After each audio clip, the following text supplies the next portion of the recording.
Bonjour et bienvenue à Strasbourg.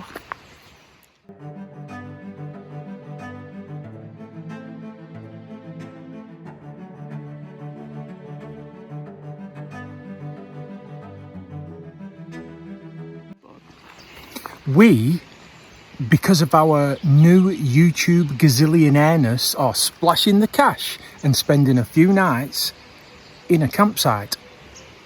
We arrived here at City Camp Strasbourg, and it's a beautiful campsite just on the outskirts of the city.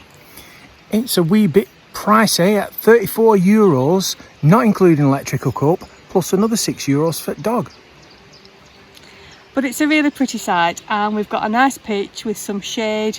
All of the pictures actually look nice and spacious, and the majority of them have got motorhomes or camper vans on them. It's got good facilities that we don't need, like a pool and Kids play areas, all things that like stuff. Bear in mind, it's a big old site and there's only one service point for the motorhome. So everyone leaves first thing in the morning, so everyone's choked up trying to get fresh water and dump the waste. Also, there's an air at the entrance to the campsite. It's not one that you can pre-book. It's really just for people who turn up at the campsite and then can't get on because it's full. And it was full when we were there. So bear that in mind. If you do end up on that little air, it's literally next to a train line, very noisy, everyone's very boxed in, and they still charge you €30 a night. Ouch. Some of the facilities we did use on site were, of course, the bar, although a bit pricey at €7.80 for a pint. But it's a good way to spend an hour or so whilst you're doing the laundry, which actually was quite reasonable at £4.50 for a wash and £4.50 for a dry. But the camping spaces are often surrounded by trees, so a little makeshift washing line gets the drying done. And you can hang your smalls out, but it serves a purpose because it gives us access to Strasbourg with just a 30-minute walk. A nice easy 30-minute walk through a little park area and then through the streets in almost a straight line into the city.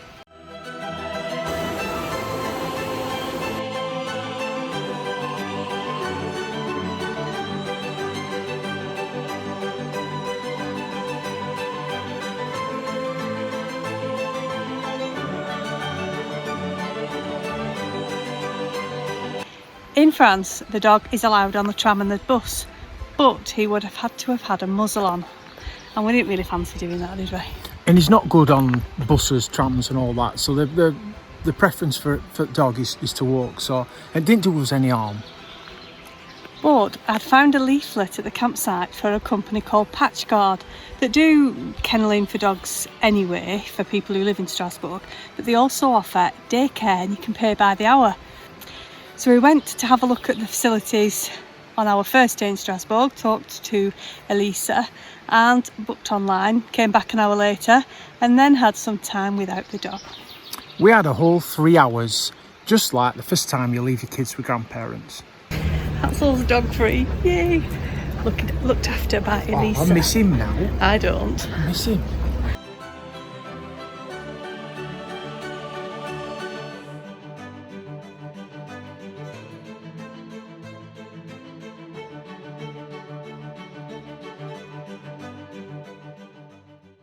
And if you haven't yet made it to Strasbourg, it's an absolute must. It's one of the most beautiful cities I think I've ever been in.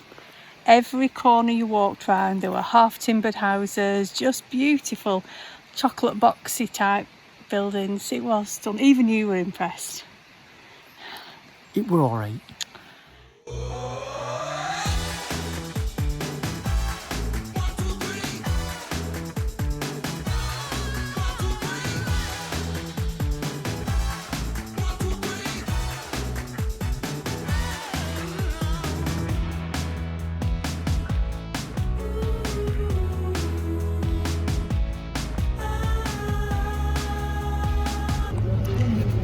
This is exciting.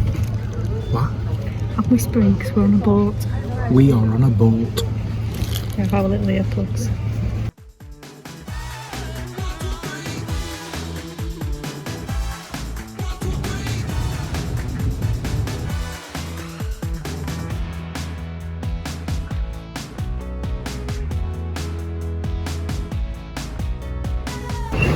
Going into a lock.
Oh, it's like Anton Deck, but we swap places. Swap places. Feels weird being this side. Oh, I look really tiny now as well.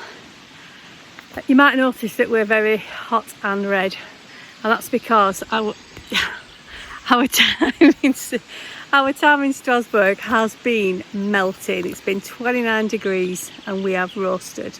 But the van has kept up with being cool, hasn't it? It has. We bought some cheeky little USB rechargeable fans that will run off the USB 12 volt or will run without USB off its battery. That's handy. They've kept us cool at night, don't take a lot of energy, and they weren't a bad price, about £8 a piece.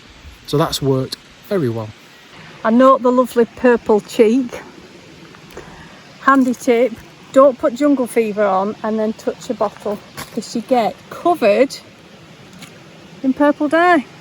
It looks like you've had a cheap tattoo, but the one on your face just looks like a big wrinkle. Thanks. Although we were always coming to Strasbourg, the timing of it for this trip meant that we got to see the Olympic flame running through the city. So day 2 in Strasbourg, we went back in later in the afternoon. We'd booked the dog in for another 2 hours with Elisa. I wish I'd have booked in for a couple of hours with Elisa. She was old enough to be a dog. I didn't mean like that, you sicko. Young enough to be a dog. I just meant just sit on the settee and have a sleep while you did your stuff. Well, that's all Buddy did. So we used our 2 hours to look around the cathedral without the dog, which was impressive.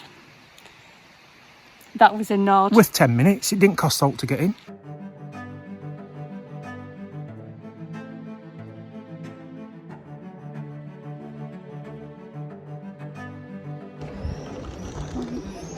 Look at the detail on that.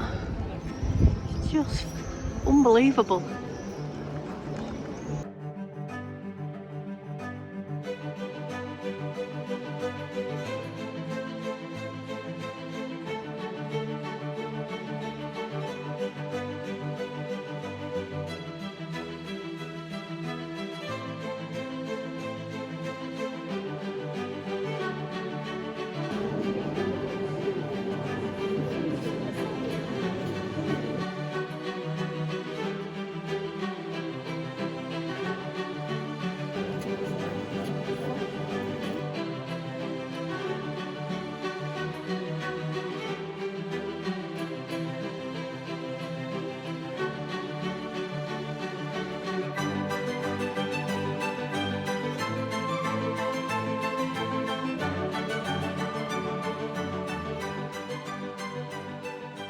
And then picked the dog up and then went to find another bar right on the edge of the road where the flame was running past.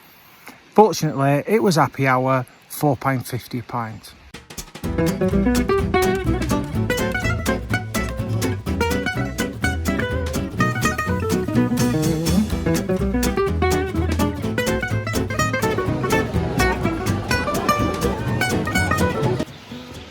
The energy of Strasbourg on Olympic Flame Night was really, really good. There were loads of things going on, massive police presence, but they'd cordoned off all of the run and we watched this sweet old guy walk the Olympic flame for the bit that we were on.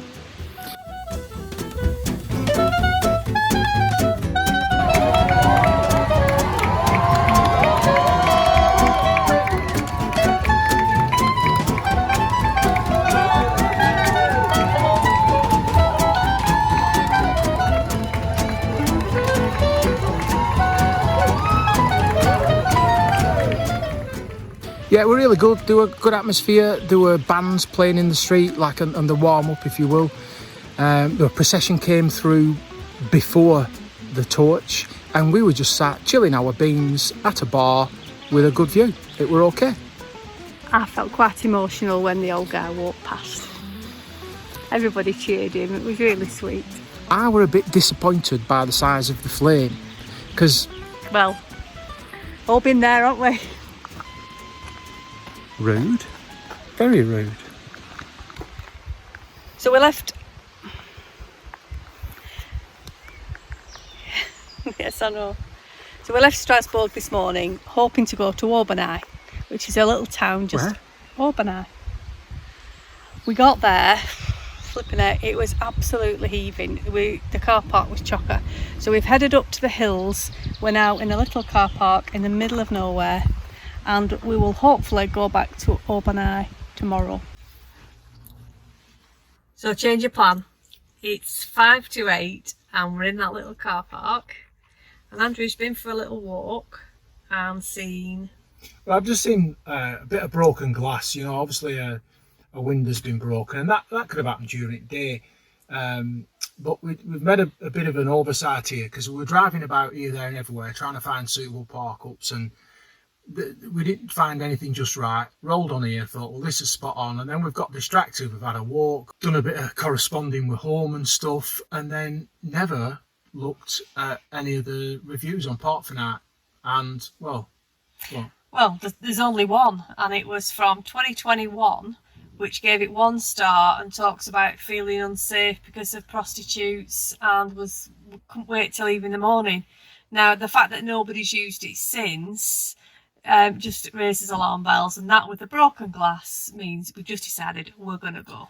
I think it's probably all right. I can't see loads of prozzies coming up here. I just can't anyway. But I think it'd be all right. But once you've got that little niggle of doubt, then we've always said, if one of us is not feeling 100%, we'll find somewhere else. And in France, that's easy. So we're going to go back to where we were earlier, that we're chock-a-block, and by now there'll be some room, I'm sure.